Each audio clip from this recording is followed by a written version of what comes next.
more submerged into Spanish. So would you say that it would be a good idea to know a second language? Yes. Working in a hospital Yes. setting? Mm-hmm. What about like when you have pamphlets or anything? Do you provide those in in different languages? Yes, everything's in. Usually here it's always in English and Spanish.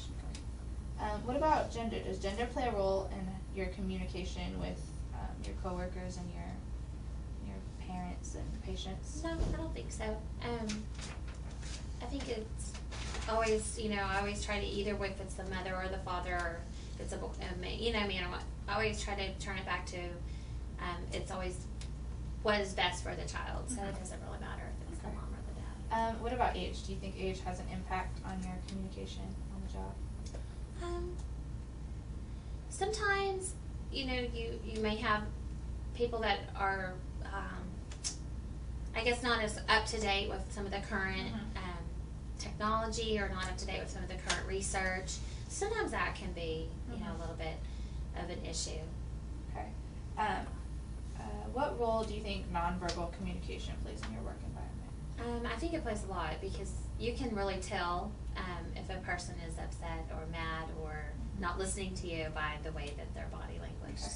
Does it help you to treat patients to be able to tell, if they're not exactly telling you everything? Yes, because then you can tell if you need to maybe probe deeper into a certain subject if you can tell. Okay. With their body language. And then my last question is, do you have any final thoughts or advice for me? Just continue doing what you're doing. Always look ahead to what you're going forward. Keep up with your work. Learn as much as you can. Follow the nurses that you can, and you probably will have some that aren't very nice. But just remember, when you get out of school and you are a nurse and you have students, to treat them the way that you would want to be treated when you were a student.